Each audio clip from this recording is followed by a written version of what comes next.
خیلی کم می شدم ما قبله عشق و صفا بود یه روزی. ناگهان یه روز دیدم این پنجره با گل و خاک بسته شده، بس که اون بالا نگاه کرده چشام موچه هم دونه دونه موچه هم دونه دونه خسته شده. نه حالا زود ناامید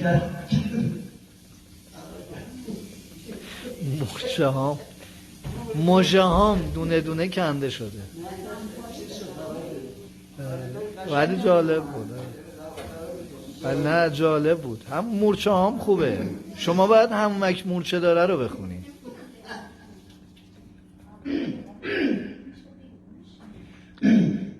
من که میدانم به دنیا اعتباریست،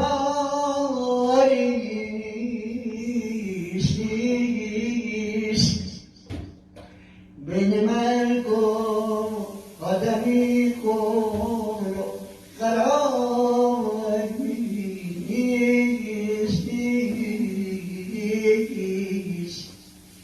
من که میدانم ازن و خانده و بیدادگر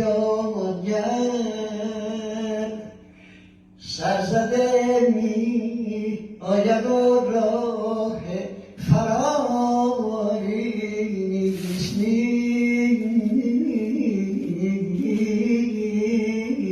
نیست. پس چرا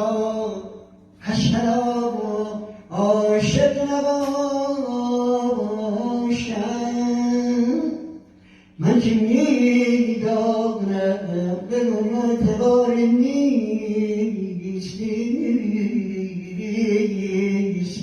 بین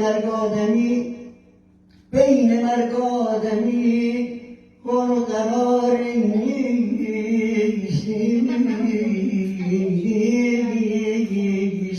پس چرا عاشق نباشم؟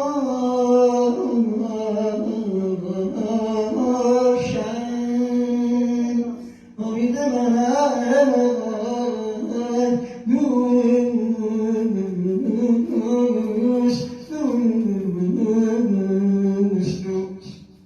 بابا عالی.